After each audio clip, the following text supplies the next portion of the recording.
Hello મિત્રો, કેમ છો? આજે આપણે સીપીસીની અંદર નવા પ્રશ્નની ચર્ચા કરવા જઈ રહ્યા છે.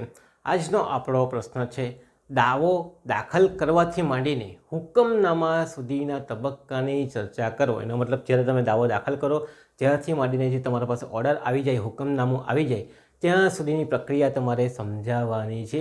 ખૂબ જ મોસ્ટ ટાઈમથી સવાલ રહેલો છે અને આખી સીપીસીની જે પ્રક્રિયા છે પહેલેથી લઈને છેલ્લે સુધી કેવી રીતે થાય આખી તમને સમજ પડી જશે આ સવાલની અંદર.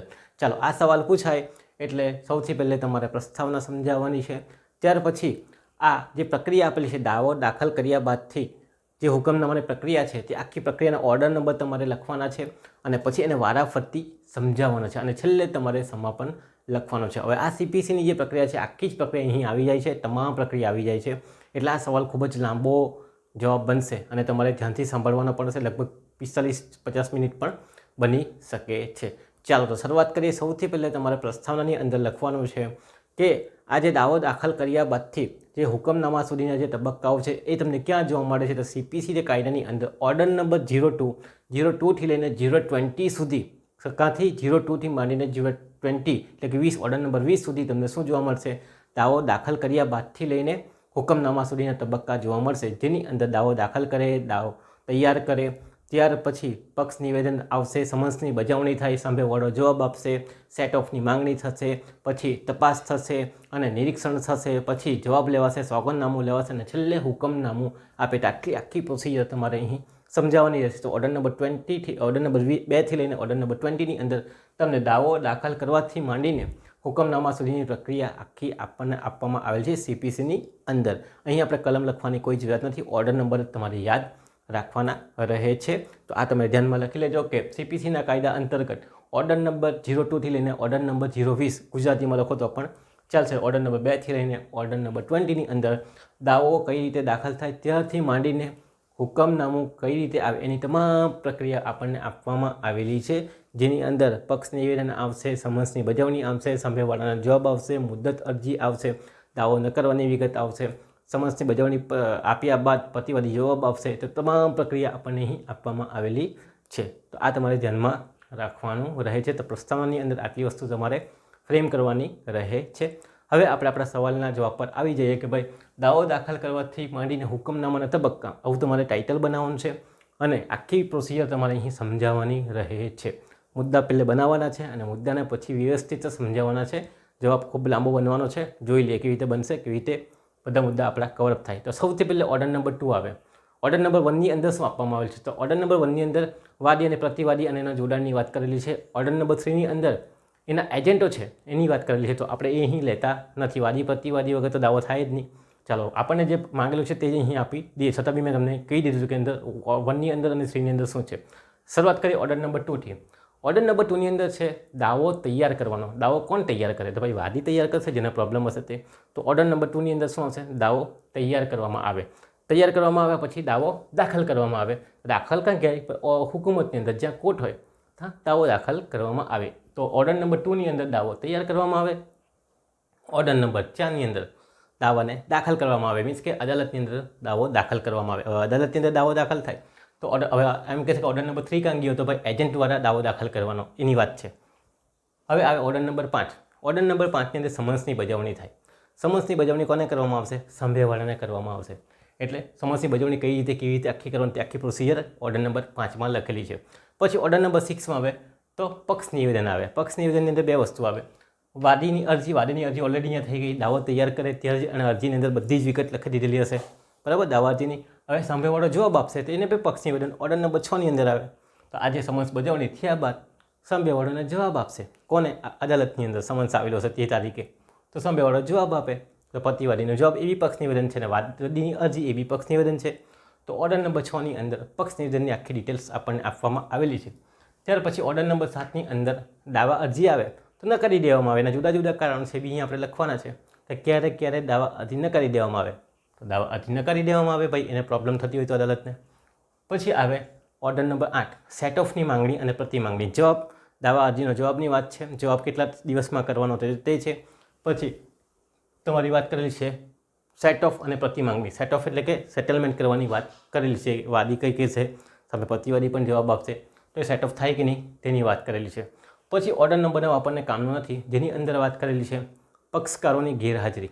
પક્ષકાર ગેરહાજર રહી ત્યારે શું અરજી થાય, એકતરફી હુકમનામું થાય કે નહીં થાય, તે આખી વાત ઓર્ડર નંબર 9માં. તો ઓર્ડર નંબર 8માં સેટ ઓફ થાય ત્યાર પછી ઓર્ડર નંબર 9ની અંદર પક્ષકારોની ગેરહાજરીની વાત કરેલી છે. ચાલો, એનું બી આપણને બહુ કંઈ કામનું નથી, આપણે ઓર્ડર નંબર 8 જ લખવાનો. પછી આવે ઓર્ડર નંબર 10. ઓર્ડર નંબર 10ની અંદર શું થાય, તો કોર્ટ દ્વારા તપાસ કરવામાં આવશે. આ જે દાવા અરજીની અંદર બધી વિગતો હશે, જવાબની અંદર હશે, એમાં તપાસ કરવામાં આવે કે ભાઈ કેટલી સાચી વિગત છે, કેટલી ખોટી વિગત છે, જેની અંદર 3 બાબતો લખવાની. પહેલી તો ઓર્ડર નંબર 11ની અંદર શોધ આવે. હવે અહીંયા તમે ન લખો ઓર્ડર નંબર તો પણ ચાલશે, પણ અહીંયા આપણે લખી દઈએ કે ઓર્ડર નંબર 11ની અંદર શોધ તપાસ કરવામાં આવે અદાલત દ્વારા, પછી કમિશન પાઠવવામાં આવે, એવી રીતે તપાસ કરવામાં આવે. ઓર્ડર નંબર 12ની અંદર સ્વીકૃતિ, સામેવાળો કંઈ સ્વીકારી લે, અમુક વસ્તુ ન સ્વીકારે તો ઓર્ડર નંબર 12ની અંદર સ્વીકૃતિ કરી લેવામાં આવે વાદી અથવા પ્રતિવાદી દ્વારા. પછી ઓર્ડર નંબર 13ની અંદર જપ્તી, મિલકત જપ્ત કરવાની વાત આવે. કઈ બાબતો હોય તો અદાલતને લાગે તો મિલકત જપ્ત કરે વાદી અથવા પ્રતિવાદીની, દાવા અરજીની જે મુદ્દત હોય તે, મિલકત હોય તે. તો ઓર્ડર નંબર 10ની અંદર તપાસ કરવામાં આવે, જેની સાથે આ મુદ્દાઓ બધા જોડાયેલા છે. ઓકે, એની અંદર જ આવી જાય છે. પછી આવે order number 14, most important. Order number 14 એ શું છે, ઇસ્યુ ફ્રેમ કરવામાં આવે, એટલે કે મુદ્દા ઘડવામાં આવે. જે કામની બાબત છે, જેના પર તકરાર થતી હોય, કઈ બાબત માટે તકરાર થાય છે, એના મુદ્દા ઘડવામાં આવે. 1 2 3 4 કે ભાઈ 4 બાબત છે, આનું આ લઈ આવો, આનું આ લઈ આવો, બરાબર. તો તમારા મિલકત આના નામે એમ, તો આ મિલકત દાખલા તરીકે કોઈ બર્થડેટમાં ઇસ્યુ હોય તો તમારી પાસે કહે કે આ બર્થડેટનો ઇસ્યુ છે, આ સર્ટિફિકેટ લઈ આવો, તો આ સર્ટિફિકેટ લઈ આવો. તો એવા બધા મુદ્દા ઘડાય. તો મુદ્દા ઘડાય એ મેન છે, એના પર તમારું ડિસિઝન આપવામાં આવે તો મુદ્દા ઘડાય, એની વાત આવી જાય છે ઓર્ડર નંબર 14ની અંદર. પછી આવે ઓર્ડર નંબર 16ની અંદર. ઓર્ડર નંબર 16ની અંદર આપણે લખવાના છે સમન્સ માટે બોલાવવાના. કોને? તો આ ચાલો, આ મુદ્દા ઘડાઈ ગયા પછી પાર્ટી જે છે, વાદી અને પ્રતિવાદી, પોતપોતાના જે છે સાક્ષી અથવા તો જે દસ્તાવેજો છે તે રજૂ કરવા માટે સમન્સ પાઠવવામાં આવે. બંનેઓને પાઠવી શકાય, વાદીને બી પાઠવી શકાય. પહેલે વાદી જ આપે, પોતાની સાક્ષી રજૂ કરે, પછી પ્રતિવાદી સાક્ષી રજૂ કરે, તો એમને બોલાવવામાં આવે પાર્ટીને. તો ફરી પછી સમન્સની બજાવણી થઈ. સમન્સની બજાવણી 5માં તો ઓલરેડી થઈ જ ગયેલી છે. આ સમન્સની બજાવણીમાં હાજરી આપવાની છે, એની વાત છે સાક્ષી અને દસ્તાવેજોની, તો એમને બોલાવવામાં આવે. જેને અહીંયા પ્રતિવાદીને બોલાવે છે, એટલો ફરક છે, એ ધ્યાનમાં રાખવાનો. પછી આ મુદ્દત હતી ભાઈ સામેવાળો હાજર ન થાય, સાક્ષી કંઈ બહાર ગયેલો હોય, કમિશન પાઠવવાનો, રિસીવર નિમણૂક કરવાની ને બધું અહીંયા આવી શકે. તો મુદ્દત આપે ઓર્ડર નંબર 17ની અંદર. હવે તારીખ પે તારીખ એ વસ્તુ મુદ્દતની અંદર આવે. ચાલો, પછી ઓર્ડર નંબર 18ની અંદર સાક્ષીની તપાસ. સાક્ષીની તપાસ, અહીંયા સાક્ષીને બોલાવવામાં આવે. સાક્ષી સાચું બોલે છે, ખોટું બોલે છે, ખરેખર કેવી રીતે ખબર પડે, તો સાક્ષીની પણ તપાસ કરવામાં આવે. કોણ કરશે ભાઈ? અદાલત દ્વારા સાક્ષીની તપાસ થાય. પ્લસ સોગંદનામું 19ની અંદર, ઓર્ડર નંબર 19ની અંદર સોગંદનામું. સોગંદનામું એટલે એફિડેવિટ લખાઈ લેવામાં કે ઉપરની જે બી પ્રક્રિયા, જે બી મારી જાણમાં સાચી ખરી છે, જે પૈકી હું જાણું છું એમ કરીને સાઇન લેવામાં આવે, સોગંદનામું સાક્ષી, બરાબર. તો એ વાત છે ઓર્ડર નંબર 19ની અંદર સોગંદનામું લેવાની વાત. એનું બી આપણને કંઈ કામ નથી, પણ ઓર્ડર નંબર 18ની અંદર સાક્ષીની તપાસ થાય, એ આપણે અહીંયા ધ્યાનમાં રાખવાનું છે. અને પછી સાક્ષીની તપાસ થઈ જાય, બધા નિર્ણયો આવી જાય પછી હુકમનામું આપવામાં આવે. કોના દ્વારા આપવામાં આવશે? અદાલત દ્વારા હુકમનામું આપવામાં આવશે. જે દિવસો આપેલા હોય 30 દિવસ કે 45 દિવસની અંદર તે હુકમનામું આપશે. Order number 20. હુકમનામું આપ્યા પછી કોની તરફેણમાં હુકમનામું કરવાનું? તો જે તે વ્યક્તિની તરફેણમાં હુકમનામું આવે એટલે હુકમનામાની બજાવણી કરવાની. કોઈ અહીંયા રહેતું હોય, કોઈ બીજી કોર્ટની પરિસીમામાં રહેતું હોય, તો ત્યાં પછી કેવી રીતે બજાવણી કરવાની તેની વાત આવી જાય. તો ઓર્ડર નંબર 20 સુધી તમે લખી શકો, એની અંદર હુકમનામાની વાત કરવામાં આવેલી છે. તો આ તમે જોયું ઓર્ડર નંબર 2થી લઈને શું થાય, ઓર્ડર નંબર 20 સુધી આપણને શું જોવા મળે, દાવો દાખલ કર્યાથી લઈને હુકમનામાની પ્રક્રિયા આપણને આપવામાં આવેલી છે. તો આખી પ્રોસિડિંગ્સ છે. પછી ઓર્ડર નંબર 21, 22, 23, 24, 27, 28 એમાં સરકાર હોય તો કેવી રીતે દાવો કરવાનો, પછી અસ્થિર મગજનો વ્યક્તિ હોય તો કેવી રીતે દાવો કરવાનો, પછી બીજા વ્યક્તિ હોય તો કેવી રીતે દાવો કરવાનો. તો એ બધી બાબતો આગળ આપણને ઓર્ડર નંબર 54 સુધી આપેલી છે, અલગ અલગ બાબતો. પણ મેન પ્રક્રિયા જે છે આખી CPCની, તે ઓર્ડર નંબર 2થી લઈને 21 સુધીમાં, એટલે કે 20 સુધીમાં આપણને આપવામાં આવેલી છે. બજાવણી પણ ખૂબ મહત્ત્વની ભાગ ભજવે છે. ઓર્ડર નંબર 21ની અંદર ઘણા બધા રૂલ્સ છે, તે પણ મહત્ત્વનો ભાગ બને છે. પણ આપણે અહીંયા લખી રાખીએ, સમજાવી દેવાનો. આપણે જ્યાં સુધી પૂછેલું હોય ત્યાં સુધી એને લખવાનો પ્રયત્ન કરવાનો. આ થઈ ગયું. હવે આપણે એને વિસ્તારથી સમજાવવાનું છે. ચાલો શરૂઆત કરીએ. તો ઓર્ડર નંબર 2થી લઈને ઓર્ડર નંબર 20ની અંદર દાવો દાખલ કર્યાથી માંડીને હુકમનામા સુધીના તબક્કા આપેલા છે. શરૂઆત કરીએ ઓર્ડર નંબર 2થી. 1ની અંદર અને 3ની અંદર શું આવે, વાદી અને પ્રતિવાદી, વાદીનું જોડાણ, પ્રતિવાદીનું જોડાણ, એજન્ટ દ્વારા દાવા કેવી રીતે દાખલ કરવાનો એની વાત કરેલી છે. ઓકે, એ તો તમને ખબર જ છે. હવે ઓર્ડર નંબર 2, દાવો તૈયાર કરો. દાવો કોના દ્વારા તૈયાર કરવામાં આવે છે? 4 થી 5 વિગત તમારે અહીંયા ધ્યાનમાં રાખવાની છે. સૌથી પહેલાં વાદી દ્વારા દાવા અરજી તૈયાર કરવામાં આવે. કોના દ્વારા? ભાઈ તો વાદી દ્વારા દાવા અરજી તૈયાર કરવામાં આવે. વાદી શું લખશે ભાઈ? તો વાદી પોતાનું નામ લખશે, સરનામું લખશે, બરાબર, જે બી વિગત હશે તે લખશે. તો નામ, સરનામું લખશે. પછી પ્રતિવાદીની વિગત, પ્રતિવાદીનું નામ, સરનામું લખશે. તો વાદીની નામ, સરનામાની વિગત આવશે. દાવા અરજીની અંદર શું આવે? તો વાદીનું નામ, સરનામું એ વિગત આવશે. પ્રતિવાદીનું નામ, સરનામું એની વિગત આવશે. પછી દાવાનું કારણ, ત્રીજી વસ્તુ શું આવશે? દાવાનું કારણ, ભાઈ કઈ મેટરના કારણે આ કેસ દાખલ કરવો પડેલો છે તો દાવાનું કારણ લખવામાં આવશે. આખી મેટર ટૂંકમાં સમજાવવામાં આવશે. આ શું થઈ ગયું? પક્ષ નિવેદન. કોનું? વાદીનું. અહીંયા ઓર્ડર નંબર 6 લાગુ પડે. તો દાવાનું કારણ લખવામાં આવે. દાવો કયા સમયે બનેલો હતો, કઈ તારીખે બનેલો હતો, કયા સમય સંજોગોમાં બનેલો હતો, બધું લખવામાં આવશે. પછી પ્રતિવાદીનું કેવું હિત હતું આની અંદર, જે દાવાનું કારણ હતું એની અંદર એનું કેટલું હિત છે ભાઈ? 50% હિત છે, 100% છે કે પૂરેપૂરું હિત છે, એ અંદર બતાવવામાં આવે છે. દાખલા તરીકે કંઈ કરાર કરેલો હોય ને કરારનો ભંગ કરે તો આપણે પ્રતિવાદીનો આ કરાર કરેલો હતો અને આને ભંગ કર્યો, પૂરેપૂરા નુકસાન વળતર ચૂકવવા માટે જવાબદાર છે. તો આવું તો પ્રતિવાદીમાં દાવામાં હિત કેટલું છે એ બતાવવામાં આવે છે. ઘણી વખત પ્રતિવાદી એક કરતાં વધારે પણ હોઈ શકે, 4 પાર્ટનર હોય, 3 પાર્ટનર હોય, કોનું કેટલું હિત એવું બતાવવામાં આવે. તો પ્રતિવાદીનું દાવામાં હિત તેમજ માંગેલી દાદ. બીજી વસ્તુ કઈ? ચોથી માંગેલી દાદ કહેવાય. કેટલી દાદ તમે માંગો છો? મિલકતની દાદ માંગો છો, પૈસાની દાદ માંગો છો કે કંઈ વળતર માંગો છો? તો એ દાદ અંદર લખવામાં આવે. શાની અંદર? દાવા તૈયાર કરે ત્યારે દાવા અરજીની અંદર, એટલે કે પક્ષ નિવેદનની અંદર લખવામાં આવે. બીજી વાત છે 5મી, કોર્ટ ફી. કોર્ટ ફી કેટલી છે? કોર્ટ ફી નક્કી કરવી પડે.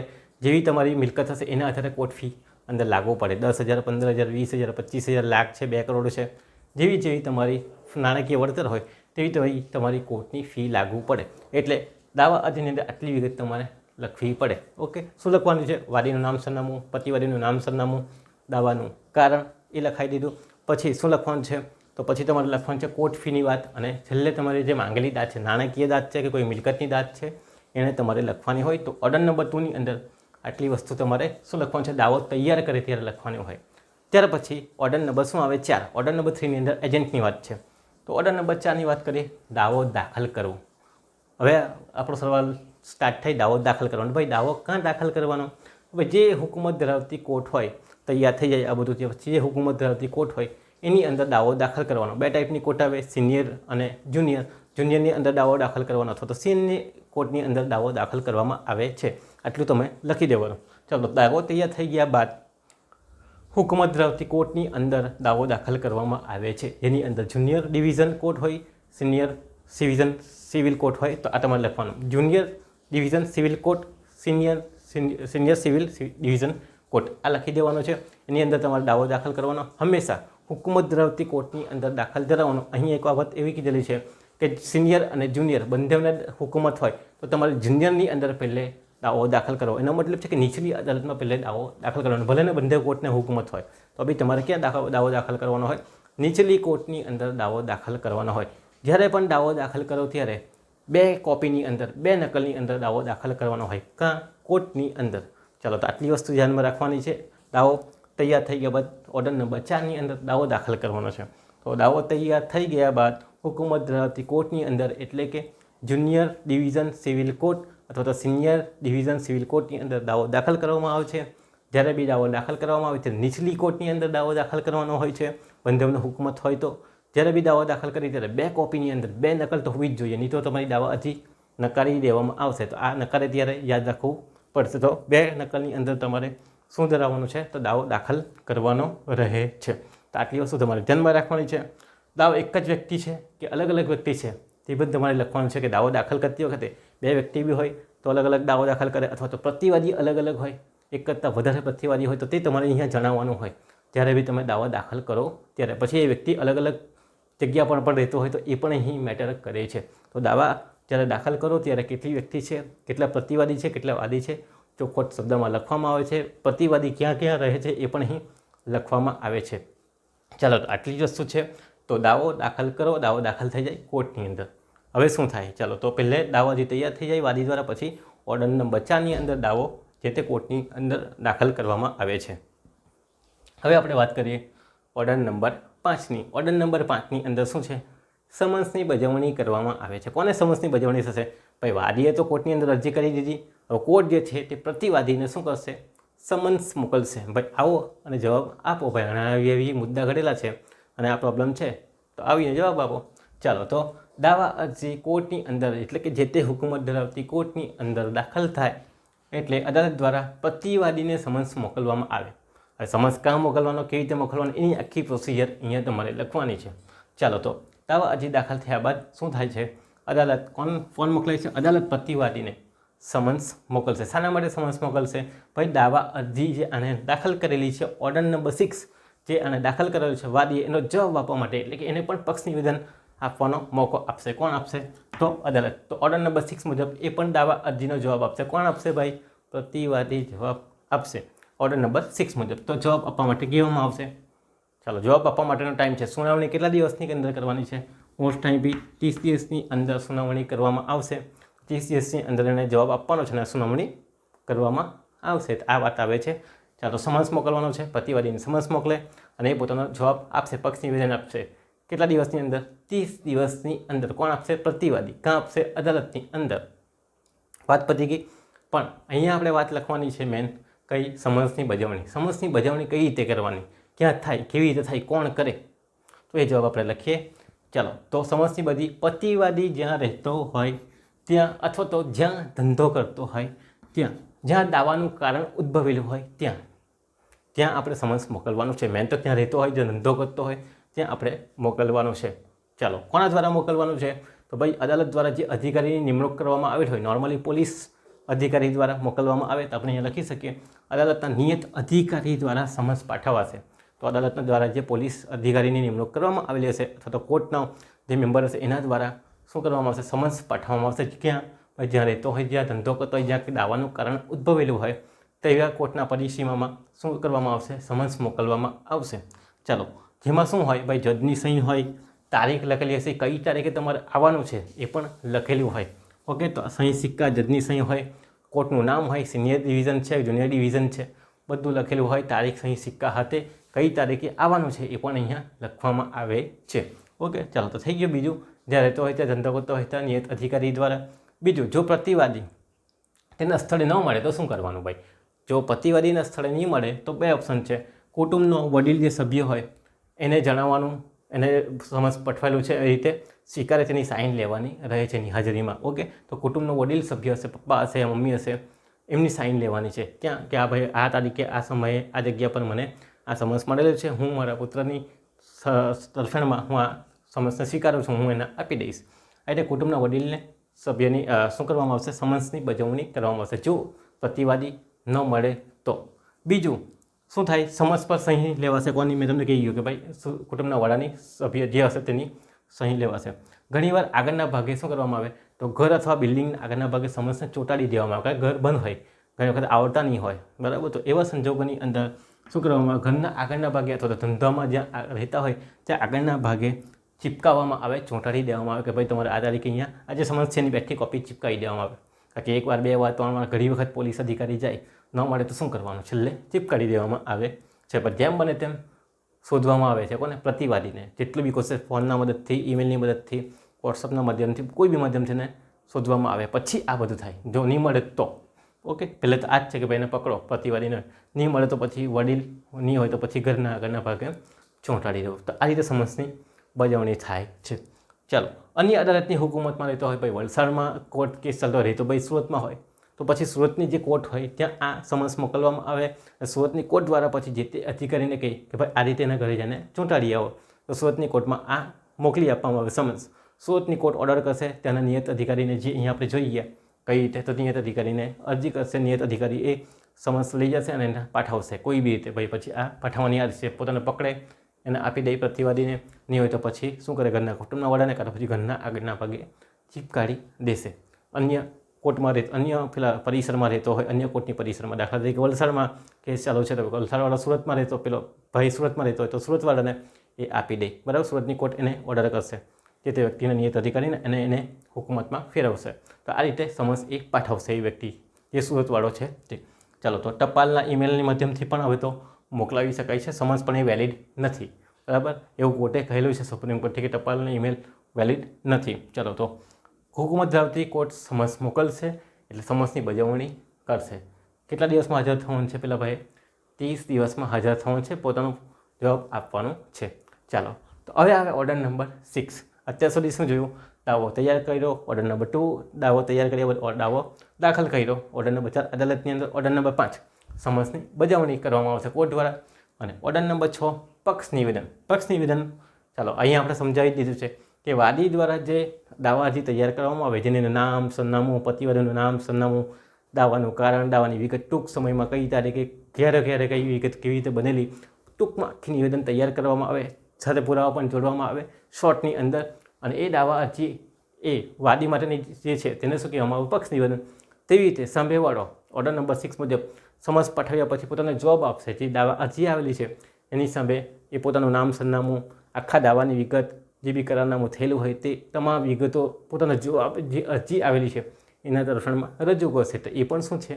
પક્ષ નિવેદન છે. તો વાદી માટે દાવા અરજી એ પક્ષ નિવેદન છે, અને દાવા અરજી અને સમન્સ પઠાવ્યા પછી જે જવાબ આપશે, કોણ આપશે? પેલો પ્રતિવાદી કોર્ટની અંદર આપશે, લિખિતમાં આપે કે મૌખિકમાં આપે, તે શું થઈ ગયું? પક્ષ નિવેદન. પક્ષ નિવેદનની નામ, સરનામું, વિગતો ટૂંકમાં જણાવવામાં આવે, પૈસાની વિગત હશે, કોર્ટ ફીની વિગત હશે, બધી વિગતો શાની અંદર જણાવેલી હશે? તો પક્ષ નિવેદનની અંદર જણાવેલી હશે. આપણો સવાલ ઓલરેડી પક્ષ નિવેદન ઉપર લખાવેલો જ છે, જણાવેલો જ છે, અને આપણે યુટ્યુબ પર ચડાવેલો પણ છે. એને વિસ્તારથી જોઈ લેજો. તો હું અહીંયા બહુ ડીપમાં ચર્ચા કરતો નથી, કારણ કે આપણો જવાબ લાંબો થઈ જશે પછી. તો વાદીએ દાવા અરજીમાં જે વિગતો અને કારણો દર્શાવ્યા છે તે વાદી માટે પક્ષ નિવેદન, અને પ્રતિવાદીએ દાવા અરજીમાં જે જવાબ આપે એ પ્રતિવાદી માટે પક્ષ નિવેદન બને. જેની અંદર શું હોય? શોર્ટની અંદર તો ભાઈ દાવાના કારણો, દાવાના જવાબ આપેલો હશે, વિગતો હોય, કઈ વસ્તુ કેવી રીતે બનેલી છે, કયો બનાવ કેવી રીતે બનેલો છે, રકમ, રૂપિયા, તારીખ, બધી જ વિગતો નામ, સરનામા સહિત લખેલી હશે. લેખિત અને મૌખિક જવાબ જણાવવામાં આવે પક્ષ નિવેદનની અંદર. આ પક્ષ નિવેદન છે ઓર્ડર નંબર 6. આ અરજી કરે ને આ જવાબ આપે.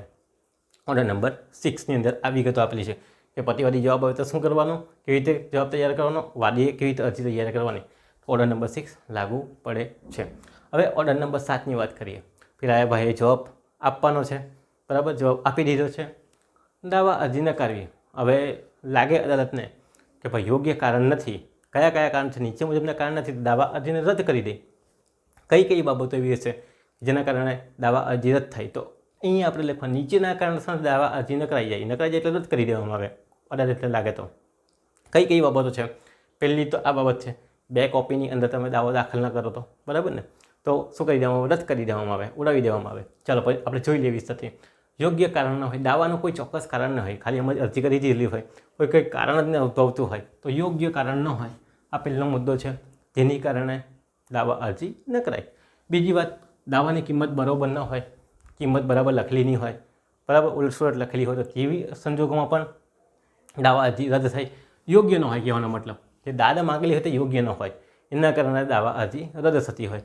બીજું છે સ્ટેમ્પ ફી ઓછી આંકી હોય, જે પૈસા હોય તે પ્રમાણે સ્ટેમ્પ ફી કે કોર્ટ ફી તમારે આપવાની હોય, એ પ્રમાણે કોર્ટ ફી આપેલી નહીં હોય, બરાબર, તો એના કારણે પણ દાવો શું થઈ જાય? છેલ્લે રદ થઈ જાય. બીજું, કાયદાનો પ્રશ્ન ઉદ્ભવેલો હોય, ભાઈ આ હુકુમતના અંદર આવે, હવે એવો કાયદાનો પ્રશ્ન હોય જ્યાં હુકુમત ન હોય, શું કરવું શું નહીં કરવું, એવા કાયદાનો પ્રશ્ન આવી જાય, તો ત્યારે પણ શું કરવામાં આવે? દાવા અરજીને રદ કરી દેવામાં આવે. બીજું, દાવો 2 નકલમાં દાખલ ન કરેલો હોય, એક જ નકલમાં દાખલ કરેલો હોય અથવા રજૂ ન કરેલો હોય, તો તેવા સંજોગોમાં પણ દાવો નકારી દેવામાં આવે. બીજું, અદાલતને હુકુમત ન હોય, અદાલતને ફક્ત 50,000ની જ હુકુમત હોય, બરાબર, દાવો દાખલ કરે ત્યારે, અને દાવો 60,000નો હોય તો પછી કહી દે કે ભાઈ ઉપર જાઓ, અથવા દાવા અરજી નકારી દેવામાં આવે, એનો હુકુમત ન હોય તો, તેવા સંજોગોની અંદર. બીજું, પૂર્ણનીતિવાદનો સિદ્ધાંત, જે દાવાનો હુકમ ઓલરેડી આવી ગયેલો હોય એવો પાછો બીજો સેમ શું કરવામાં આવે? અરજી કરેલી હોય એ જ એવો જ, તો પછી શું કરી દેવામાં આવે? પૂર્ણનીતિવાદનો સિદ્ધાંત. આનો પણ આપણે આખો જવાબ બનાવેલો છે વિસ્તારથી કે પૂર્ણનીતિવાદનો સિદ્ધાંત શું છે, ક્યારે ક્યારે લાગુ પડે, ક્યારે ક્યારે લાગુ ન પડે. એટલે એની પણ વાત નથી કરતો, પણ આપણે શોર્ટમાં સમજી લઈએ કે પૂર્ણનીતિવાદ એટલે શું છે? કે ઓલરેડી જેના પર હુકમ આવી ગયો છે તે જ મેટર માટે ફરી પાછો દાવો દાખલ કરે તો કોર્ટ એને શું કરી દે? રદ કરી દે. પૂર્ણનીતિવાદનો સિદ્ધાંત હોય તો આવા સંજોગો જો આવી જતા હોય તો દાવા અરજીને શું કરી દેવામાં આવે? રદ કરી દેવામાં આવે છે ઓર્ડર નંબર 7. ચાલો હવે ફરી પાછું અહીંયા દાવો નકરાયો નથી, બરાબર, તો શું થાય? તો ઓર્ડર નંબર 8ની અંદર જવાબ અને સેટઅપ અને પ્રતિ માંગણી 3 વસ્તુની વાત આવી જાય છે કે ભાઈ પક્ષ નિવેદન રજૂ કરે છે, પછી સેટઅપની પ્રતિ માંગણી થાય. ચલો હવે આ જે જવાબ છે પ્રતિવાદીનો સમન્સ મોકલાવ્યા પછી કેટલા દિવસમાં આપવાનો છે? મેં તમને અહીંયા કહી ગયો છે કે 30 દિવસમાં સુનાવણી કરવામાં આવે. 30 દિવસમાં એને પોતાનો જવાબ આપવાનો હોય. ઘણી વખત 30 દિવસમાં જવાબ ન પણ આવે, બીમાર હોય, એવી કોઈ હાલત હોય તો પછી કોર્ટ એને થોડોક સમય આપી શકે છે, પણ અહીં આપણે 30 દિવસ જ લખવામાં આવે છે. નિષ્ફળ જાય તો લેખિત કારણની નોંધ કરીને, હવે આ ભાઈ 30 દિવસમાં જવાબ નથી આપતો, ફરી પાછો 30 દિવસ પછી સમન્સ આપે, ફરી પાછો 30 દિવસ પછી સમન્સ આપો અને જવાબ આપો, પણ આવતો જ નથી. એમ કરીને કેટલા દિવસ જતો રહે છે?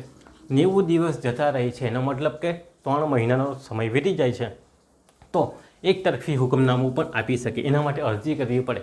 કોણ અરજી કરે? વાદી. ભાઈ આ 30 દિવસ થઈ ગયા, 90 દિવસ થઈ ગયા, 3 મહિના થઈ ગયા, પેલો ભાઈ જવાબ નથી આપતો, તો એક તરફી હુકમનામું આપવા માટે હુકમ કોણ કહેશે?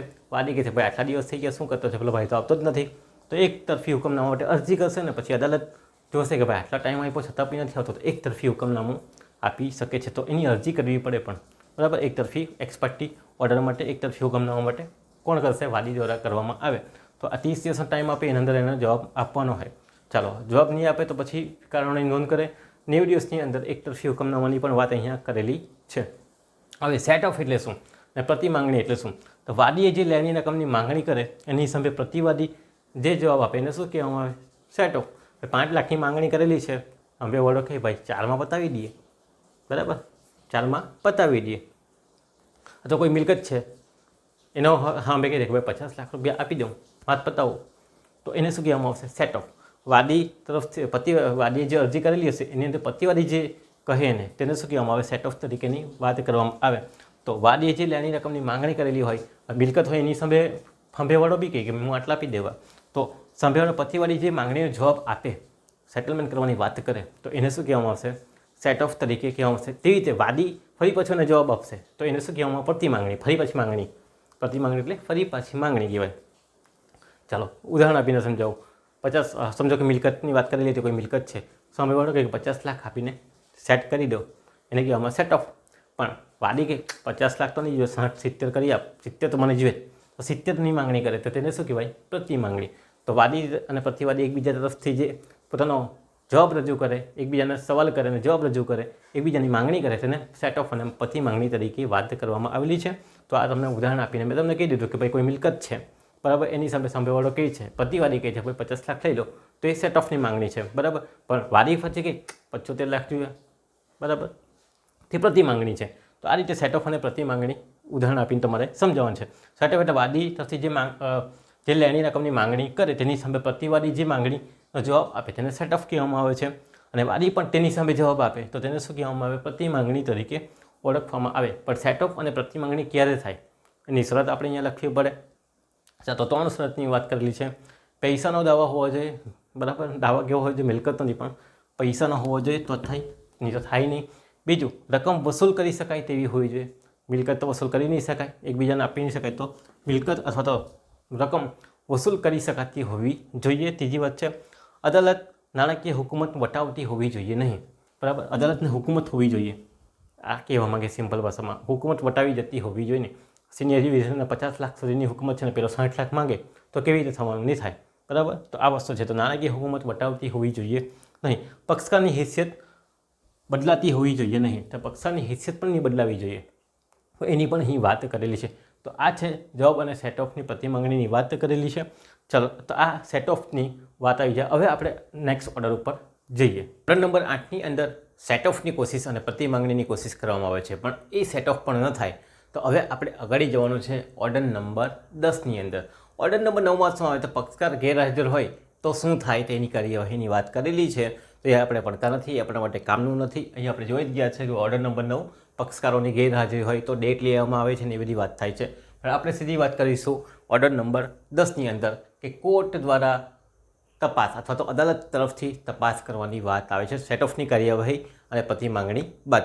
ચાલો તો જોઈ લઈએ અદાલત તરફથી શું કરવામાં આવે છે. જે વાદીની દાવા અરજી આવેલી અને પ્રતિવાદીનો જવાબ આવેલો એની શું કરવામાં આવે? તપાસ કરવામાં આવે છે. સાની? તો વાદીની દાવા અરજી અને પ્રતિવાદીનો દાવાનો જવાબ એની તપાસ કરવામાં આવે. એની અંદર ઘણા બધા મુદ્દા હોય, અમુક બાબતો અથવા અમુક હકીકતો હોય તે વાદી સ્વીકારી લે અથવા તો પ્રતિવાદી દ્વારા સ્વીકૃતિ આપવામાં આવે. તો સ્વીકૃતિની વાત આપણે જોઈ ગયા ઓર્ડર નંબર 12ની અંદર. અમુક હકીકત છે, અમુક બનાવ છે, અમુક વિગતો છે, કોણ સ્વીકારે? ભાઈ વાદી પણ સ્વીકારી લે અને પ્રતિવાદી પણ સ્વીકારતા હોય. અને અમુક એવી બાબત છે એના માટે લોકો શું કરતા? ઇનકાર કરતા હોય કે આ અમને લાગુ પડતી છે, આનો હું સ્વીકાર કરતો નથી. ભાઈ તમારા વચ્ચે કરાર થઈ લો, હા તો સ્વીકૃતિ આપે બંને જણા. પણ અમુક બાબતમાં કે હું આ બાબત માટે સ્વીકૃતિ આપતો નથી અથવા ઇનકાર કરું છું એ બાબતો અહીંયા લાવવામાં આવે છે. તો અદાલત તરફથી આવી બાબતોની તપાસ થાય તો અદાલત તરફથી સ્વીકૃતિ અને ઇનકાર સ્વીકારવામાં આવે છે. ત્યાર પછી સુલેહ સૌથી પહેલાં શું થાય, અદાલતની તપાસની અંદર સુલેહ કરાવવાનો પ્રયત્ન કરવામાં આવે. જે બી મેટર હોય એને શું કરવામાં આવે, ક્લોઝ કરવાનો પ્રયત્ન કરવામાં આવે એક જ ફર્સ્ટ ટાઈમની અંદર જ. તો સુલેહ કરાવવાનો પ્રયત્ન થાય. જો સુલેહ ન થાય તો શું કરવાનું, તો આગળની કાર્યવાહી કરવામાં આવે. આગળની કાર્યવાહીમાં શું થાય, તો મૌખિક તપાસ કરવામાં આવે. વાદી અને પ્રતિવાદીને શું કરવામાં આવશે, બોલાવવામાં આવશે અને મૌખિક તપાસ કરવામાં આવશે. પૂછવામાં આવશે બનાવો અને હકીકતની વિગતોને શું કરવામાં આવશે, તો પૂછવામાં આવશે. બંને પોતપોતાની માહિતી કહેશે. સ્વીકૃતિ કરે તો તેની નોંધ, દસ્તાવેજ અને હકીકતની. તો સ્વીકૃતિ કરેલી હોય ઓર્ડર નંબર 12 મુજબ તો એની નોંધ કરવામાં આવે. કઈ કઈ બાબતો સ્વીકૃતિ કરે છે અને કઈ કઈ બાબતોનો ઇનકાર કરે છે તે આખી નોંધ કરવામાં આવે છે મૌખિક તપાસ થયા બાદ. બીજું છે ઓર્ડર નંબર 11ની અંદર અમુક દસ્તાવેજની શોધ, અમુક સાક્ષીની શોધ, અમુક એવા બાબતો હશે, હકીકતો હશે, એની શોધ કરવામાં આવે, એની તપાસ કરવામાં આવે અથવા તો નિરીક્ષણ કરવામાં આવે. એની વાત ઓર્ડર નંબર 11ની અંદર કરવામાં આવે. તો અદાલત દ્વારા તપાસ કરવામાં આવે તો અમુક બાબતો શોધવામાં આવે. દસ્તાવેજો જરૂરી હોય તો ભાઈ તમે દસ્તાવેજો લઈ આવો જે જરૂર હોય તેવા, કે આના પરથી આ હકીકત સાબિત થતી હોય તેવા દસ્તાવેજો લઈ આવો. શોધવા માટે કમિશનની નિમણૂક કરી શકે, રિસીવરની નિમણૂક કરી શકે, અંદર એવું પણ આપી શકે છે. તો ઓર્ડર નંબર 12 મુજબ સ્વીકૃતિ આવશે. ઓર્ડર નંબર 11 મુજબ શોધ અને તપાસ કરવામાં આવશે. દસ્તાવેજો અથવા હકીકત કોઈ બનાવની વિગત સાથે જોડાયેલા સબૂત હશે તે શોધવામાં આવશે. દસ્તાવેજી બાબતો હોઈ શકે મોસ્ટ ઓફલી, બીજું તો કોઈ આવતું હોતું નથી. ચાલો, આમ આખી કેસની હિસ્ટ્રી અહીં ચર્ચા કરવામાં આવે છે. ક્યાં, બંને વિગતોની સાથે મૌખિક તપાસની અંદર. તો અદાલત આવશે, વાદીને પણ બોલાવશે, પ્રતિવાદીને પણ બોલાવશે, બંનેને પોતપોતાની હકીકત જણાવવા માટે કહેશે અને એકબીજાના જે પુરાવા હશે એની તપાસ પણ કરવાની વાત કરશે. ચાલો, આ જે બાબતો છે એ પ્રશ્નાવલી અને સોગંદનામાના આધારે કસમ ખવડાવીને, સોગંદનામું એટલે એફિડેવિટ, કે ભાઈ ઉપરની બાબતો બધી જાણ અને સાણમાં કેવી છે, સાચી છે. તો એ બાબતો ઓર્ડર નંબર 19 સાથે અહીં લાગુ પડે છે, જેમ અહીંયા લખેલી છે. ચાલો, ઓર્ડર નંબર 19 લાગુ પડે છે એફિડેવિટને.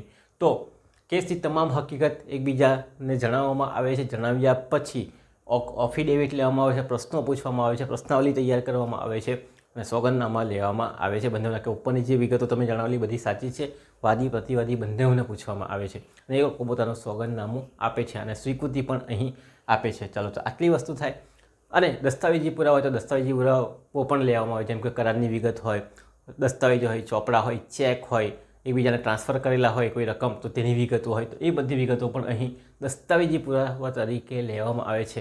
બેંકની અંદર 138નું એફિડેવિટ તમે જોયું હશે તેવી રીતે અહીં પણ કરારનામું હશે, કોઈ લેટર હશે, કોઈ પત્ર હશે કે કોઈ વિગત હશે તો અહીં દસ્તાવેજી પુરાવા તરીકે સ્વીકારવામાં પણ આવે છે. તો ઓર્ડર નંબર 10ની અંદર શું થાય છે, ઓર્ડર નંબર 10ની અંદર અદાલત દ્વારા તપાસ કરવામાં આવે છે. સૌથી પહેલે શું કરવામાં આવે, સુલેહ કરાવવાનો પ્રયત્ન કરવામાં આવે છે. સુલેહ નહીં થાય તો પછી શું કરવામાં આવે, મૌખિક તપાસ થાય. અમુક બાબતે લોકો સ્વીકૃતિ કરે ઓર્ડર નંબર 12 મુજબ, ન કરે તો પછી ઓર્ડર નંબર 11 મુજબ અમુક બાબતો શોધે અને આ રીતે પછી નોંધ કરતા હોય છે અદાલત દ્વારા. તો અદાલત દ્વારા તપાસ કરવામાં આવે એ આપણો બીજો મુદ્દો આવે છે ઓર્ડર નંબર 10 સેટ ઓફ થયા પછી. ઓકે, તો ધ્યાનમાં રાખજો. હવે આપણે વાત કરીએ ઓર્ડર નંબર 11, 12 અને 13. એ આપણે જોઈ ગયા છે કે ઓર્ડર નંબર 11ની અંદર શોધ નિરીક્ષણ આવે છે, ઓર્ડર નંબર 12ની અંદર સ્વીકૃતિનો પ્રશ્ન આવે છે, જે આપણે અહીં સાથે જ લઈ લેવાનો રહે છે. એટલે જ તમારે સીધું અહીંયા લખી દેવાનું ઓર્ડર નંબર 12 અને ઓર્ડર નંબર 11. 12માં સ્વીકૃતિ અને 11ની અંદર શોધ તપાસ. હવે વાદી પણ સ્વીકૃતિ આપે, પ્રતિવાદી પણ સ્વીકૃતિ આપે, બંને અહીં આવી જાય છે. ઓકે, ચાલો, હવે નેક્સ્ટ મુદ્દો આપણે જોવાનો છે ઓર્ડર નંબર 14, મોસ્ટ આઈએમપી મુદ્દો. અહીં જ તમારા કેસનો નિકાલ મેન જે ઘડાય તે હોય. તો અહીં થાય મુદ્દાઓ અથવા તો ઇસ્યુ ફ્રેમિંગ એમ કહેવામાં આવે, મુદ્દાઓ ઘડવામાં આવે છે. અહીંથી તમારો કેસની મેન જે શરૂઆત થાય કે એક બાજુ પક્ષ આપી દીધો, આ બાજુ જવાબ પણ આપી દીધો છે. હવે અદાલત ડિસાઇડ કરશે કે કયા કયા મુદ્દા મેન છે જેના પર આપણે કેસનો નિર્ણય આપવાનો છે. ચાલો, તો પક્ષકારોના નિવેદન પરથી એક તો દાવા અરજી આવી અને દાવાનો જવાબ આવ્યો. એના નિવેદન પછી અદાલતે તપાસ કરી, ભાઈ કઈ કઈ બાબતો મૌખિક તપાસ કરી, લેખિત તપાસ કરી, મીન્સ કે લેખિત બાબતો જણાવી એની પાસે આવી ગઈ છે. કોની પાસે? જજ પાસે.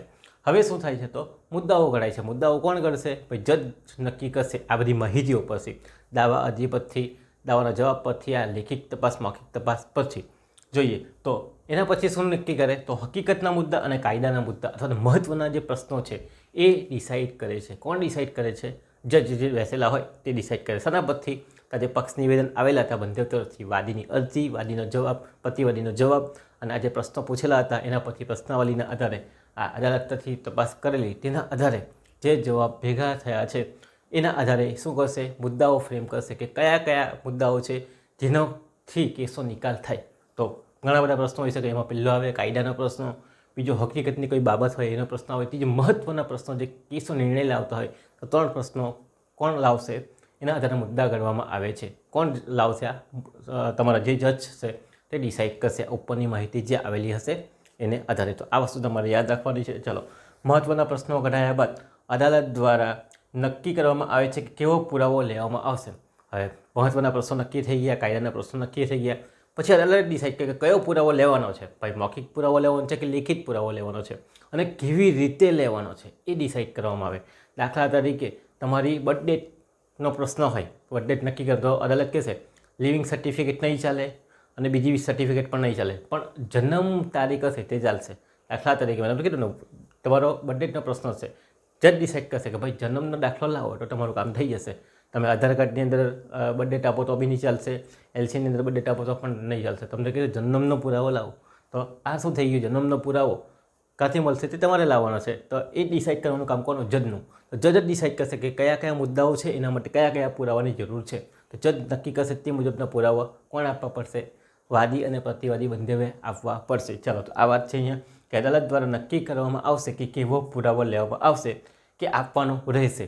ચાલો, અહીં કોને જણાવવામાં આવે, વાદી અને પ્રતિવાદીને જણાવવામાં આવે છે. જેનાથી કેસનો નિકાલ થઈ જાય અથવા નિર્ણય આવતો હોય તેવા મહત્ત્વના મુદ્દા અદાલત દ્વારા અહીં નોંધવામાં આવશે. મીન્સ કે અદાલત દ્વારા લાવવામાં આવશે કે જેનાથી કેસ શું થઈ જાય, નિર્ણય આવી જાય અથવા તો ફાઇનલાઇઝ થઈ જાય. મુદ્દા કેવા હોવા જોઈએ, યોગ્ય હોવા જોઈએ, જેનાથી કેસનો નિકાલ થઈ જાય. તો પછી ગમે તેવા મુદ્દા કે ગમે તેવી બાબતો અહીં ફ્રેમ કરેલી હોય જેનાથી પછી આંટી ગુટી આવે તેવું હોવું જોઈએ નહીં. આ ડિસાઇડ કરવાનું કામ કોનું છે, તો આ ડિસાઇડ કરવાનું કામ અદાલતનું છે. અદાલત મુદ્દા ફ્રેમ કરશે, પ્રશ્નો એ જ ફ્રેમ કરશે જે મહત્ત્વના અને કાયદાના છે તે. તો એની વાત આપણે અહીંયા ધ્યાનમાં રાખવાની છે. તો આ ઓર્ડર નંબર 14 ખૂબ ઇમ્પોર્ટન્ટ છે, કારણ કે આ પ્રશ્નનો આધારે જ નિર્ણય આવવાનો છે. તો અદાલતે ધ્યાનમાં રાખવાનું છે. એકતરફી કાર્યવાહી કરવાની હોય ત્યારે મુદ્દા ગણવાની જરૂર નથી. એકતરફી કાર્યવાહી ક્યારે થાય, ભાઈ પક્ષકાર આવતો જ નથી, પોતાનો જવાબ આપતો જ નથી, ગેરહાજર રહે છે, 90 દિવસ વીતી જાય છે, તો પછી મુદ્દા ગણવાનો કોઈ પ્રશ્ન રહેતો નથી. સીધો પછી એકતરફી હુકમનામું આપવાનો પણ પ્રશ્ન રહેલો છે. તો એ પછી જજ ડિસાઇડ કરશે અથવા તો વાદી ડિસાઇડ કરે કે એણે એકતરફી હુકમનામું લેવું છે કે નહીં. તો આટલી બાબતો છે જે ઓર્ડર નંબર 14ની અંદર મુદ્દા ફ્રેમિંગની અંદર આવે છે. એ કોના દ્વારા કરવામાં આવશે, અદાલત દ્વારા. કેવી રીતે, આજે તપાસ છે, અરજી છે, દાવાનો જવાબ છે, એ હકીકતના આધારે, એ બનાવના આધારે, એ પ્રશ્નોના આધારે પોતાના મહત્ત્વના પ્રશ્નો જેનાથી નિર્ણય આવતો હોય તે મુદ્દાએ ફ્રેમ કરશે. કોણ, અદાલતનો જે જજ હશે તે ફ્રેમ કરશે. ઓર્ડર નંબર 14 પછી આવશે ઓર્ડર નંબર 16. ઓર્ડર નંબર 16ની અંદર શું આવે, તો ઓર્ડર નંબર 16ની અંદર આવશે સાક્ષીઓની હાજરી અને સમન્સ. હવે ઓર્ડર નંબર 15માં શું આવે એ બી આપણે જરાક ચર્ચા કરી લઈએ. ઓર્ડર નંબર 15ની અંદર ફર્સ્ટ ડેટની અંદર જ શું થઈ જાય, તમારો કેસનો નિકાલ થઈ જાય ફટાફટ, તેની વાત કરેલી છે. પણ આવું મોસ્ટ ઓફલી બનતું નથી. તમારે વાંચી લેવાનું છે કે ઓર્ડર નંબર 15ની અંદર શું થાય, ફર્સ્ટ તારીખની અંદર ફર્સ્ટ ડેટ હોય એની અંદર જ શું થઈ જાય, તમારો કેસનો નિકાલ આવી જતો હોય એની વાત કરેલી છે. તો અહીંયા આપણે અહીંયા પડતા નથી. એવું ચોક્કસ બી 100માંથી 99 કેસમાં બનતું નથી. એક જ કેસ એવો કદાચ આવી જાય તો બને, તો આપણે એને પડતા નથી. ઓર્ડર નંબર 16ની વાત કરીએ, સાક્ષીઓની હાજરી અને સમન્સ. ચાલો, શું થયું, તમારા અદાલતથી તપાસ થઈ ગઈ, મુદ્દા ગણાઈ ગયા, મેન હકીકતના પ્રશ્નો આવી ગયા. મુદ્દા ગણાવ્યા એટલે પ્રશ્નો નક્કી કર્યા કે ભાઈ આટલા 4 પ્રશ્નો છે, તેનું સોલ્યુશન લાવવાનું છે. એ 4 સોલ્યુશન માટે હવે શું કરવાનું, છેલ્લી બાબતમાં આપણે ઓર્ડર નંબર 16 સાક્ષીની સમન્સ પાઠવવામાં આવશે અને સાક્ષીને તપાસ કરવામાં આવશે. અને પછી છેલ્લે શું કરવાનું આવે, હુકમનામું. 3 પ્રશ્ન વચ્ચે. ચાલો તો જોઈ લઈએ શું થાય છે. સાક્ષીની હાજરી માટે સમન્સ. સાક્ષીની હાજરી માટે સમન્સ એટલે શું, તો આ બધું થયા પછી પક્ષકારો પોતાના કેસમાં સાક્ષી અને દસ્તાવેજો રજૂ કરવા માંગતા હોય તો શું કરશે, સમન્સ માટે કહેશે. હવે પ્રતિવાદી પણ પોતાના દસ્તાવેજ આપેલા હશે તો સાક્ષી કહેશે કે ભાઈ પહેલાં પ્રતિવાદીને બોલાવો, અને સાક્ષીએ કીધેલું હશે તો પ્રતિવાદી પણ કહેશે કે પહેલાંના સાક્ષીને બોલાવો. તો એ શું કરશે, તો વાદી અને પ્રતિવાદી શું કરશે, પોતાની સોગંદનામા મીન્સ કે પોતાના સાક્ષીઓ છે તથા પોતાના દસ્તાવેજ રજૂ કરવા માંગતા હોય તો કોર્ટને કહેશે કે ભાઈ સમન્સ મોકલાવો પહેલાં લોકોને. વાદી બી મોકલી શકે અને પ્રતિવાદી પણ મોકલાવી શકે, અરજી કરશે કોને, અદાલતને, કે પેલા 1 2 3 નામ છે, આ બાજુ 1 2 3 નામ છે, બોલાવો એને. ચાલો, તો આ વસ્તુ થશે. તો પક્ષકારો પોતાના કેસમાં સાક્ષીની જુબાની અપાવવા માંગતા હોય તો આપવા માંગતા હોય, દસ્તાવેજો રજૂ કરવા માંગતા હોય, વાદી પ્રતિવાદી બંને, તો અદાલતને સમન્સ મોકલવા માટે અરજી કરશે. અદાલત તરફથી એ લોકોને સમન્સ જશે, આ બાજુના 1 2 3, આ બાજુના 1 2 3, એટલે કે વાદીના 1 2 3, પ્રતિવાદીના 1 2 3. ક્યારે સમન્સ મોકલવાનું છે એની વાત છે. તો મુદ્દા ઘડાયાના 15 દિવસમાં મોસ્ટ આઈએમપી સવાલ, મોસ્ટ ઇમ્પોર્ટન્ટ સવાલ. મુદ્દા ઘડાયાના 15 દિવસની અંદર સાક્ષીની યાદી રજૂ કરીને કોને આપવાની છે? અદાલતને આપવાની છે. ક્યારે? તો મુદ્દા ઘડાઈ જાય એટલે કે ઓર્ડર નંબર 14માં જે મુદ્દા ઘડાયા, જે પ્રશ્નો ઘડાયા, પછી 15 દિવસની અંદર તમારે યાદી તૈયાર કરવાની કે મારા 1, 2, 3 સાક્ષી, આવો 1, 2, 3 સાક્ષી છે. એની યાદી 15 દિવસમાં કોને આપવાની છે? કોર્ટને. અને કોર્ટ પછી એને સમન્સ મોકલશે. એમને અરજી કરવાની છે કે ભાઈ આ સાક્ષીને મારે બોલાવવાના છે. પછી વારાફરતી 1, 2, 3, 4 1, 2, 3, 4 કરીને બોલાવશે. એક દિવસમાં પણ 3 સાક્ષીને બોલાવે અથવા તો ડેટ નક્કી કરે તે મુજબ સાક્ષીને બોલાવે. ચાલો, તો સમન્સ માટે અરજી કરવાની રહેશે. પેલા બોલાવવા માટે સાક્ષીઓ અથવા દસ્તાવેજો લાવવા માટે એ આવશે. પછી એને પ્રશ્ન પૂછશે અથવા તો જે કંઈ કરવાનો હશે તે કરશે. એ ક્યાં આવશે? ઓર્ડર નંબર તમારા 18ની અંદર આવશે. ચાલો, તો એ જો એક સમન્સ માટે અરજી કરવાની રહેશે. ત્યાર પછી પક્ષકારો જે તે તારીખે પોતાના મૌખિક હાજરી આપશે અને દસ્તાવેજો શું કરશે? કારણ કે સમન્સની તારીખ પણ લખેલી હોય, બધું લખેલું હોય, કઈ તારીખે તમારે આવવાનું છે, કયા સમયમાં આવવાનું છે, તો બધું લખેલું જ હોય. કઈ કોર્ટમાં આવવાનું છે બધું લખેલું હોય, જજની સાઇન પણ હોય, બધું હોય. પક્ષકારો જે તે તારીખે મૌખિક હાજરી અને દસ્તાવેજો રજૂ કરે જ્યારે એને સમન્સમાં જે તારીખ લખેલી હોય તે તારીખે. ચાલો, સમન્સની બજાવણી થતાં પણ ન આવે તો ચાલો, હવે સમન્સની બજાવણી કરી છે, છતાં પણ ન આવે તો શું કરી શકે? છતાં પણ ન આવે તો જજ શું કરશે? ધરપકડ માટેનો વોરંટ કાઢશે. કોના માટે? જે વ્યક્તિને બોલાવેલો અથવા જે વ્યક્તિને દસ્તાવેજ રજૂ કરવાનું છે એ ન પૂરો પાડે તો એ ધરપકડનું વોરંટ પણ કરે. અને જો લાગે તો પછી ₹500 સુધીનો દંડ પણ કરી શકે છે. ક્યારે? જ્યારે સમન્સ પાઠવીને બોલાવેલો હોય છતાં પણ ન આવે. હા, અહીંયા પાછા કારણો પણ આવે કે ભાઈ બીમાર છે કે કઈ જગ્યા પર ગયો છે અને અવેલેબલ ન થઈ શકતો હોય તો વાત અલગ છે. અમુક ટાઈમ આપવામાં આવે છે. પણ જો જાણી જોઈને ન આવે તો શું થાય? ધરપકડનું વોરંટ કરવામાં આવે અને ₹500 સુધીનો દંડ પણ કરવામાં આવે છે. એની પણ વાત અહીં કરવામાં આવેલી છે. ચાલો, તો સાક્ષીની હાજરી માટે અથવા તો દસ્તાવેજો રજૂ કરવા માટે શું કરવામાં આવે? એક પાર્ટીઓ એકબીજાને સમન્સ મોકલશે. પાર્ટી નહીં મોકલે પણ અદાલત મોકલે. પાર્ટી અરજી કરશે અદાલતને કે ભાઈ આ લોકોને બોલાવવું, તો અદાલત પછી સમન્સ પાઠવશે અને તારીખ પણ પાઠવશે. એને એ લોકો એ દિવસે પછી આવશે અને એ લોકોએ પોતાની જે રજૂઆત હશે તે કરવાની રહે છે. તો ઓર્ડર નંબર 16ની અંદર સાક્ષીની હાજરી અને સમન્સ આવે. જેમાં સમન્સમાં જો એ લોકો ન આવે તો પછી શું થાય? ધરપકડ માટે વોરંટ કાઢવાની સત્તા છે અને ₹500 સુધીનો દંડ પણ કરી શકે છે. એ પણ તમારે અહીંયા યાદ રાખવાનું છે. પછી આવે ઓર્ડર નંબર 17માં મુદ્દત અરજી, એડજોર્નમેન્ટ કહેવામાં આવે કે મુદ્દત માંગવાની વાત છે. કે ઘણી વખત પેલા પક્ષકારો હાજર ન થતા હોય તો મુદ્દત માંગવામાં આવે છે. 1 તારીખ, 2 તારીખ, 3 તારીખ, તારીખ પે તારીખ એવું હોય ને તો આ મુદ્દત અરજી છે, મુદ્દત માંગવામાં આવે છે. તો એની વાત છે. ન લખો તો પણ ચાલે, પણ બાકી તમારે લખવો હોય તો તમે લખી શકો છો ઓર્ડર નંબર 17ની અંદર. ચાલો, હવે આવે ઓર્ડર નંબર 18ની અંદર સાક્ષીની તપાસ અથવા તો દસ્તાવેજોની તપાસ કરવામાં આવે છે. હવે આ જે હાજરી કરેલી હતી, સમન્સ પાઠવેલા હતા, એ લોકો આવશે તો એમને સાથે શું કરવામાં આવશે? તપાસ કરવામાં આવશે કે ભાઈ સાચું બોલે છે કે ખોટું બોલે છે. બરાબર, એની તપાસ તો કરવી પડે. ચાલો, મુદ્દાઓ ઘડાયા બાદ મૌખિક જુબાની અને પુરાવો લેવાય. તો આ લોકોને સમન્સ પાઠવેલા, એ લોકો આવ્યા તો એ લોકોની શું લીધી? મૌખિક જુબાની લીધી. અને જે દસ્તાવેજો રજૂ કરવા માટે કહેલા એ દસ્તાવેજો આપણે કોર્ટની અંદર રજૂ કરીએ છીએ, સિવિલની અંદર. ચાલો, પહેલાં વાદી સાક્ષી રજૂ કરે, ત્યારબાદ પ્રતિવાદી સાક્ષી રજૂ કરે. સૌથી પહેલાં કોણ રજૂ કરશે? તો વાદી સૌથી પહેલાં પોતાના સાક્ષી રજૂ કરશે અને પછી પ્રતિવાદી સાક્ષી રજૂ કરે. ચાલો, વાદીએ સાક્ષી રજૂ કર્યા, પ્રતિવાદીએ સાક્ષી રજૂ કર્યા. સૌથી પહેલાં તમારી મૌખિક જુબાની લેવાય. બરાબર, પછી લિખિત આવે. તો મૌખિક જુબાની લે એટલે વાદીએ પણ પોતાના સાક્ષી રજૂ કરેલા છે, પ્રતિવાદીએ પણ સાક્ષી રજૂ કરેલા છે. એટલે એકબીજાના તરફમાં ઓબ્જેક્શનનો મતલબ શું? સર તપાસને ઉલટ તપાસની વાત આવે. અમુક એવા પ્રશ્નો હશે જે જુઠ્ઠું બોલતો હશે એટલે સામેવાળો વકીલ પૂછશે. આ બાજુનો પણ સામેવાળો વકીલ શું કરશે? એકબીજાને પ્રશ્ન પૂછશે. એને શું કહેવામાં આવશે? સર તપાસ, ઉલટ તપાસ. તો સર તપાસ અને ઉલટ તપાસ મૌખિક તપાસની અંદર પણ કરવામાં આવે. તો બંનેના સાક્ષી આવેલા છે. પહેલે વાદીના સાક્ષી, પછી પ્રતિવાદીના સાક્ષી, એકબીજા રજૂ થયા પછી એકબીજાને ક્રોસ વેરિફિકેશન, ક્રોસ એક્ઝામિનેશન એને કહેવામાં આવે. સર તપાસ અને ઉલટ તપાસ કરવામાં આવશે. એકબીજાના સામસામેવાળા વકીલ લોકો હશે એ પોતાના પ્રશ્નોના મુજબ શું કરશે? એ સર તપાસ અને ઉલટ તપાસનું કામ કરશે. પછી જુબાની જે લેવામાં આવે તે સોગંદનામાના આધારે લેવા. ઓર્ડર નંબર 19 એફિડેવિટ, જે તમે સોગંદનામું કહો ને, એકરારનામું કહેવામાં આવે. સોગંદનામું, એફિડેવિટ એક જ છે કે ઉપરની બધી બાબતો મારી જાણમાં સાચી અને ખરી છે. જો એ ખોટી હોય તો હું સજા ભોગવવા તૈયાર છું. એવી આખું એફિડેવિટ તમારે તૈયાર કરવાનું આવે તો એફિડેવિટ રજૂ કરવામાં આવે. તો આ બધી જે જુબાની લેવાય છે, મૌખિક જુબાની, તે કેવી છે? એફિડેવિટમાં લખાઈને આવે. જો પછી પછાડથી જુઠ્ઠો પડે તો એને જેલની સજા પણ થઈ શકે છે. તો જે બી જુબાની લેવાય, સાક્ષી રજૂ કરેલા હોય એ લોકો જે જુબાની આપશે તે સોગંદનામાના આધારે લેખિતમાં રજૂ કરવામાં આવે છે. જજની સામે તો બોલે જ છે સાથે એફિડેવિટ પણ આપવી પડે છે, જે સ્ટેમ્પ પેપર પર રજૂ કરવાનું હોય છે. 50 રૂપિયાના સ્ટેમ્પ પેપર પર એફિડેવિટ થાય તો એના પર રજૂ કરવામાં આવે. સાથે સાથે મેં તમને કીધું કે સહ તપાસ ઉલટ તપાસ પણ ચાહે તો એકબીજાના વકીલ કરી શકે છે, વાદીના સાક્ષીને પણ અને પ્રતિવાદીના સાક્ષીને પણ કરી શકે છે. સૌથી પહેલાં મૌખિક પુરાવો લેવાય અને ત્યારબાદ લિખિત પુરાવો લેવામાં આવે છે. લિખિત પુરાવા માટે સમય પણ આપવામાં આવે છે. તો જજ ચાહે તો સમય આપી શકે છે. તો કહીએ કે ભાઈ મહિનાની અંદર તમારે લેખિત પુરાવો રજૂ કરવાનો છે. જેમ કે મેં તમને કીધું કે ભાઈ આ બર્થડેટ માટે તમારે કમ્પલસરી શું લાવવાનું છે, તો ભાઈ જન્મનું પ્રમાણપત્ર લાવવાનું છે, તો ગમે ત્યાંથી લાવો, બરાબર. બીજી બધી કોઈ જગ્યા પર ડેટ લખેલી હશે ચાલશે નહીં. તો તે રીતે અહીં પણ છે. લેખિત પુરાવા માટે સમય પણ આપવામાં આવશે. સૌથી પહેલાં મૌખિક પુરાવો, પછી લેખિત પુરાવો લેવાય. જરૂર હોય તો નિષ્ણાત પુરાવા પણ લેવામાં આવે છે. ઘણી વખત નિષ્ણાતના પુરાવા પણ લેવામાં આવે છે કે સાઈન સાચી છે કે ખોટી છે. તો એવા નિષ્ણાતી પુરાવા તમારા એવિડન્સની અંદર આવશે. BSA ભારતીય સાક્ષરતા અધિનિયમની અંદર, સાક્ષી અધિનિયમની અંદર નિષ્ણાતી પુરાવો પણ આવે છે. કેવી રીતે લેવામાં આવે, શું, ક્યારે ક્યારે, ફિંગરપ્રિન્ટના પુરાવા, સહીના પુરાવા, બરાબર, ડૉક્ટરી પુરાવા, તો એ બધા નિષ્ણાતી પુરાવો પણ જરૂર પડે તો લેવામાં આવે છે. તો આ રીતે શું થાય છે, ઓર્ડર નંબર 18ની અંદર સાક્ષીની તપાસ કરવામાં આવે છે.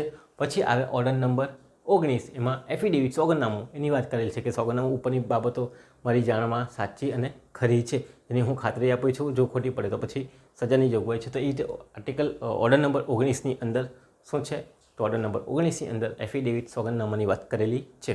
એ ઉપરની બધી વિગતો સાચી છે એની બાબત માટે હોય. તો અહીં અમે સમજાવતો નથી, તમારે લખો તો લખી શકો, પણ મારા માટે કામની નથી. પણ મેં અહીંયા ચાર્ટમાં સમજાવેલી છે. ઓર્ડર નંબર 19માં એફિડેવિટ, સોગંદનામું આવે. હવે છેલ્લો આપણો છે ચુકાદો અને હુકમનામું, ઓર્ડર નંબર 20. તો ઓર્ડર નંબર 20ની અંદર શું આવશે, હુકમનામું આપશે. તો શું થયું કે ભાઈ સેટ ઓફ પછી અદાલતે બધાને બોલાવીને મૌખિક તપાસ, સમજ પાઠવી બધા આવ્યા, જુબાની લીધી, મૌખિક જુબાની લીધી, લેખિત જુબાની લીધી, પછી પોતાના અભિપ્રાય મુજબ શું કરશે, ચુકાદો અથવા તો હુકમનામું આપશે. કઈ બાજુ જાય કંઈ નક્કી હોતું નથી. તો સુનાવણી બાદ અદાલત ચુકાદો જાહેર કરે છે. આવો ચુકાદો જાહેર કરે ત્યારે તરત પણ કરી શકે અથવા તો અમુક દિવસ નક્કી કરે કે ભાઈ તમારા ફેસલા 30 તારીખ को सुनाया जाएगा, એમ કરીને શું કરે, તરત આપે અથવા તો અમુક દિવસ, ચોક્કસ દિવસ નક્કી કરે. તો આવી રીતે દિવસ નક્કી કરવામાં આવે. ચાલો, સુનાવણી બાદ 30 દિવસની અંદર અદાલતે પોતાનું ચુકાદો જાહેર કરવાનો હોય. કેટલા દિવસ છે મિનિમમ, તો 30 દિવસની અંદર ચુકાદો જાહેર કરવામાં આવે. અમુક ઢીલ પડે એવા દિવસોની અંદર કેટલા, 60 દિવસ છે. તો આવા સવાલ પૂછાઈ શકે ઓર્ડર નંબર 20ની અંદર, અથવા તમારી કોઈ બી એક્ઝામ હોય કોમ્પિટિટિવ, એની અંદર પૂછાઈ શકે કે ભાઈ CPCની અંદર કેટલા દિવસમાં ચુકાદો રજૂ કરવાનો છે. તો ઓર્ડર નંબર 20માં 30 દિવસમાં ચુકાદો જાહેર કરવાનો હોય છે. ઘણી વખત મોડામાં મોડું 60 દિવસમાં તમારે શું કરવાનું છે, તો 60 દિવસની અંદર ચુકાદો અથવા તો જાહેરનામું તમારું જે છે, હુકમનામું, તે જાહેર કરવાનું હોય છે. વધુ સમય લેશે નહીં. ઢીલ થાય તો તેના કારણની પણ નોંધ કરે છે. તો 60 દિવસથી વધુ સમય તો લેવાય નહીં, પણ ઘણી વખત ઢીલ થાય, કોઈ એવા પ્રશ્નો હોય જેના કારણે લંબાતું હોય તો એના કારણોની પણ નોંધ કરવાની રહે છે. પણ મોડામાં મોડું 30 દિવસ અથવા તો 60 દિવસની અંદર તો ચુકાદો આપવાનો જ છે. એમ તો 30 દિવસ છે, પણ કોઈક વખત 60 દિવસ હોય. આમ દરેક મુદ્દાઓને આખરી સંભળાવીને, જે મુદ્દાઓ ઘડેલા છે દરેકના તારણો સહિત શું કરવામાં આવે, કહેવામાં આવે. તો મુદ્દાના તારણોના આખરી હુકમ વખતે વાંચીને સંભળાવવામાં આવશે. જે બી મુદ્દા ઘડાયેલા ઓર્ડર નંબર 14માં, એના તારણો કે ભાઈ આ ઓર્ડર નંબર, આ પ્રશ્ન તો એના તારણો આ છે, એના ઉપરથી જે જવાબ આવેલો છે તેના આધારે જજમેન્ટ આપવામાં આવે છે. જજમેન્ટની અંદર વાંચીને સંભળાવવામાં આવે છે પૂરેપૂરું કે આવું પ્રશ્ન તો એનો જવાબ આ રીતે લાવેલા છે, અને એ રીતે આખા પ્રશ્નનો નિકાલ અથવા તો આખા કેસનો નિકાલ કરવામાં આવે. તો દરેક મુદ્દાના તારણ આખરી હુકમ વખતે વાંચીને સંભળાવવામાં આવે છે. જે મુદ્દા ઘડાયેલા તેને જજ તેમાં સાઇન કરે છે, તારીખ અને વાર સાથે નોંધ કરીને વ્યક્તિ જેને આ હુકમનામું આપવાનું છે ને એને બજવણી કરી દે છે. તો આ રીતે ઓર્ડર નંબર 20ની અંદર હુકમનામું કોના દ્વારા છેલ્લે તૈયાર થાય છે, તો જજ દ્વારા તૈયાર થાય છે. ઓકે, તો આટલો લાંબો પ્રશ્ન છે. તમે જોઈ જશે કે પ્રશ્નો ઘણો લાંબો છે. ચાલો, પરીક્ષામાં પૂછાય તો તમારે તમારી રીતે લખવાનું છે, શોર્ટની અંદર તમારે પતાવવાનું. અથવા તો એવું પણ થાય કે બીજો પ્રશ્ન એની ઓરનો હોય તો એને વધારે પ્રેફરન્સ આપવાનો પ્રયત્ન કરવાનો. પણ આ પ્રશ્ન આપણા માટે એટલા માટે ઇમ્પોર્ટન્ટ છે કે જો તમે સિવિલની તૈયારી કરવા માગતા હોય તો તમને ખબર પડી ગઈ છે કે દાવો કેવી રીતે દાખલ થાય, કેવી રીતે તૈયાર થાય, કોણ કેવી રીતે કરે છે, સમજની હાજરી, આખી પ્રક્રિયા જે છે તે તમને સમજાઈ ગઈ હશે પહેલેથી લઈને છેલ્લેથી. આના પછી શું થાય કે આના પછી હુકમનામાની બજવણી કરવામાં આવે. ઓર્ડર નંબર 21ની અંદર કેવી રીતે થાય તે છે, આખી હિસ્ટ્રી એની આપેલી છે બધી. ત્યાર પછી ઓર્ડર નંબર ઘણા બધા આપેલા છે, જેમાં પાર્ટીઝ આપેલા છે કે સરકાર હોય તો કેવી રીતે દાવો દાખલ કરવાનો, મિલિટરીવાળો હોય તો કેવી રીતે દાવો દાખલ કરવાનો, પછી અસ્થિર મગજ વખતે તો કેવી રીતે દાવો દાખલ કરવાનો, એ કમિશનની નિમણૂક, રેશિયોની નિમણૂક કેવી રીતે થાય, કોણ કરશે, એ બધું છે. પણ નાના નાના પાર્ટ એ આવી જ ગયા છે ઓલરેડી, તો એની વાત આપણે વધારે નથી કરેલી. પણ જે મેઇન પ્રોસિડિંગ્સ બધા કેસની અંદર થાય તે 02 લઈને 021 સુધી થાય. હજુ આની અંદર શું આવશે, હુકમનામાની બજવણી પણ આવે છે. તો આ રીતે આખી પ્રોસિડિંગ્સ તમારે સમજાવવાની છે. નહીં સમજ પડે તો વિડીયો ફરી પાછો પહેલેથી લઈને છેલ્લે સુધી જોજો. આપણે સમજાવી દીધી ઓર્ડર નંબર 2 લઈને ઓર્ડર નંબર 20 સુધીમાં તમામ પ્રક્રિયા આખી CPCની આવી જાય છે. તો સમાપનમાં છેલ્લે તમારે લખી દેવાનું કે આમ ઉપર મુજબ જ્યારે પણ કોઈ કેસ દાખલ થાય છે, દાવો દાખલ થાય છે, ત્યારે ઓર્ડર નંબર 2 લઈને ઓર્ડર નંબર 20ની અંદર હુકમનામું આપવામાં આવેલું છે. તો આખી પ્રક્રિયાઓમાંથી પસાર થવું પડતું હોય, જેની અંદર વાદી પ્રતિવાદી દાવો દાખલ કરે, સમન્સ પાઠવવામાં આવે, બોલાવવામાં આવે, અદાલત દ્વારા તપાસ કરવામાં આવે, સાક્ષીને બોલાવવામાં આવે, એની તપાસ કરવામાં આવે, દસ્તાવેજી પુરાવા લેવામાં આવે અને છેલ્લે પછી હુકમનામું આપવામાં આવે છે. તો આ રીતે આખી પ્રક્રિયા પહેલેથી લઈને દાવો દાખલ કર્યાથી લઈને ક્યાં સુધી, હુકમનામા સુધી આપણને જોવા મળે છે. એવું આપણે સમાપનમાં છેલ્લે લખવાનું છે. તો પરીક્ષામાં પૂછાય તો સૌથી પહેલે પ્રસ્તાવના, પછી આ ચાર્ટ જે દોરેલો છે તે દોરવાનો છે અને પછી ડીપમાં આખા જવાબ તમારે વિસ્તારથી સમજાવવાનો છે. અને આ ભવિષ્યમાં પણ તમને કશે ને કશે કામ લાગે એવો જવાબ છે કે તમે સિવિલની પ્રેક્ટિસ તૈયાર કરવા માંગતા હોય તો સિવિલની તૈયારી કરવા માંગતો તો એના માટે પણ તમને ઇમ્પોર્ટન્સ રહેશે. બીજા સવાલ સાથે આપણે ફરી પાછા મળીશું. ત્યાં સુધી તમારો આભાર.